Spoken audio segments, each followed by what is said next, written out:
Bem-vindos a Green 360, eu sou Larissa Noguchi, sou de Belém do Pará e eu vim aqui contar pra vocês como é remar na Amazônia e competir no cenário nacional do VAR. Vem!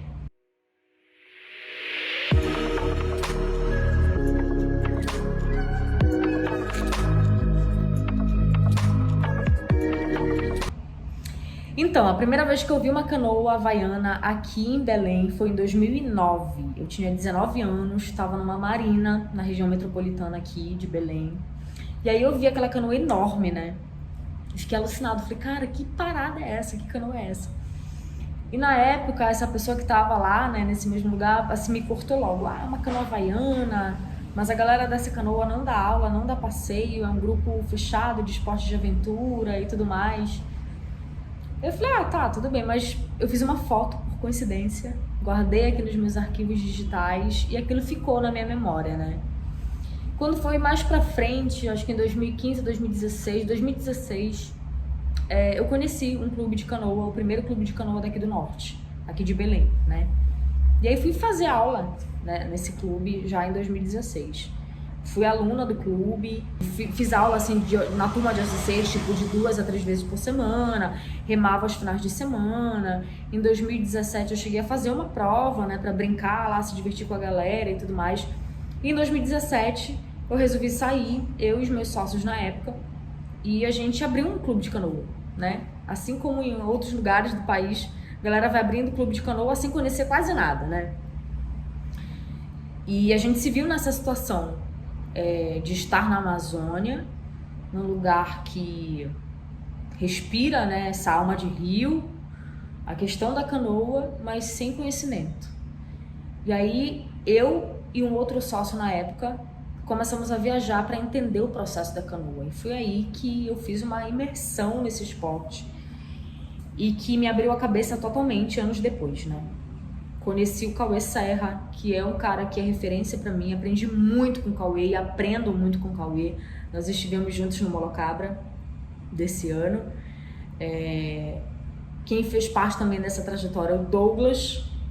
A gente não conhecia absolutamente nada de canoa aqui em Belém. Então o Douglas fez parte disso. Outras pessoas do cenário aí também do Rio de Janeiro, né, que eu pude estar presente nos clubes para entender como funcionava um clube. Moai, Esquilo, eu cheguei no Bravá também, né, isso 2017, 2018, e foi um processo, assim, grandioso pro esporte, pra gente trazer isso pra cá e para as pessoas começarem a entender melhor o que era o VAR, né. E depois a gente teve a oportunidade também de trazer como clube o Igor Lourenço, o Cauê Serra, para fazer parte, né, para deixar isso bem mais consistente. E a partir de então eu comecei a só tirar férias. Eu sou jornalista, sou mãe, sou jornalista. Eu comecei a só tirar férias e nas férias viver a canoa. Então, qualquer oportunidade de folga, feriado prolongado, qualquer coisa que eu tinha, eu ia para o Rio ou para São Paulo para entender melhor a canoa, para fazer clínica com os atletas, para conhecer o cenário e para entender bem mais, para passar isso com mais propriedade. Quando foi ano passado, eu decidi sair do clube e começar um projeto pessoal que eu queria há muito tempo, mas que estava guardadinho e que nem eu mesmo reconhecia, que era começar a competir e me aventurar em umas provas, para me testar, enfim, eu fiz uma virada de chave pessoal e eu acho que eu precisava disso, viver esse momento para incentivar outras mulheres daqui, né, a viver isso também. E aí eu decidi participar de uma prova que foi a Volta da Ilha de Vitória. E antes dessa prova eu já tinha conhecido o Robert Almeida, que é o nosso, né, destaque no cenário hoje. Conheci um pouco da história da base dele lá em Vitória e ele nem sabe disso, mas a história dele me inspirou muito sobre abrir mão de uma vida e de um conforto, da zona de conforto, para ir para um outro lugar por um propósito. Né, e vivendo a experiência de fazer a prova a Volta da Ilha de Vitória, vendo, enfim, pessoas que eu sempre fui fã na mesma raia, aquilo me mexeu muito comigo, né? Então eu saí dessa prova outra pessoa, completamente outra pessoa. E aí começou um grande desafio pessoal de dentro para fora, assim, que era competir, me desafiar e incentivar outras mulheres. incentivar outras mulheres a estar na água também, incentivar outras mulheres a treinar com mais compromisso, a ter mais constância.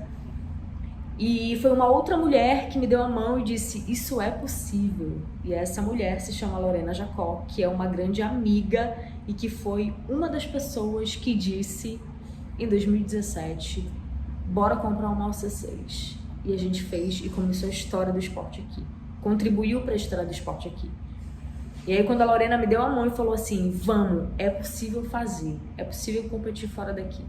A Lorena abriu a minha cabeça, assim, sabe, incentivou muita coisa para que tudo se remexesse aqui dentro e a gente ganhasse um pouco mais de gás e de vontade e de propósito para a gente encarar o que a gente tem encarado desde o ano passado.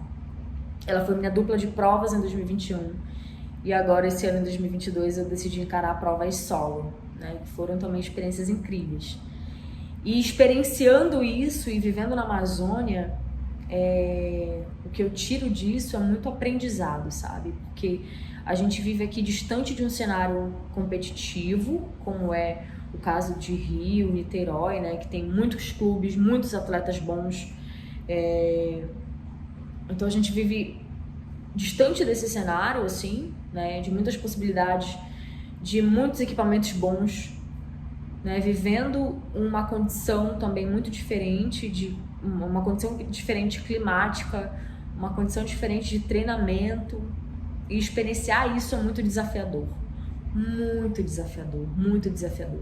Eu contei isso depois, né, que eu ganhei o Molocabra esse ano, que o que os atletas não sabem, eu precisava viajar de 3, quase 4 horas de estrada para chegar num litoral aqui, chamado Amazônia Atlântica, fazer um downwinds absurdos de 28, 32, 35 quilômetros de uma praia para outra, com apoio de amigos, contando com bote de amigos, para fazer um rolê surreal, para treinar downwind, para poder ir para o Molocabra e para poder encarar outras provas, né, que são muito específicas, e contando com a ajuda mesmo, sabe? E a amiga ficando com filha, e enfim, é um rolê. Mas é muito importante ressaltar que esse movimento que a gente faz de sair daqui para ir para outros lugares, conhecer e aprimorar, esse movimento ele pode ser o inverso também. As pessoas estão começando a vir para cá com outro olhar. Isso é muito bom. A gente precisa disso para que o nosso esporte cresça ainda mais, né? E nesse lugar com muita energia, eu diria que é o lugar talvez mais energético do Brasil, assim, pra gente se reconectar com a canoa. A questão da ancestralidade, do humana, da energia, do lugar e da essência da canoa estar com a gente aqui o tempo inteiro. Porque os nossos rios são reais ruas, né? Então, é isso. Eu desejo que todos os remadores possam vir um dia experienciar o que é viver as águas da Amazônia. Eu espero que vocês tenham gostado do nosso conteúdo e até a próxima. Vou te contar uma história rápida. Eu sou jornalista, né, e trabalho numa ONG que trabalha com rios. Em todos os lugares do mundo, todas as cidades do mundo, elas são compostas por bacias hidrográficas. Com certeza, eu tenho certeza absoluta que tu moras, não numa cidade urbana, óbvio, mas que é uma bacia hidrográfica. A gente só, historicamente falando, a gente se apagou disso. Os rios são veias de um grande coração e as cidades foram construídas em cima delas. E essas veias se conectam com o oceano. E aí o homem veio e tapou todos esses rios para que a gente pudesse habitar, urbanamente falando. E a gente se despregou desse conceito, a gente se despregou dessa história, a gente se despregou disso porque fomos urbanizados com o passar do tempo. Mas todos nós temos alma de rio.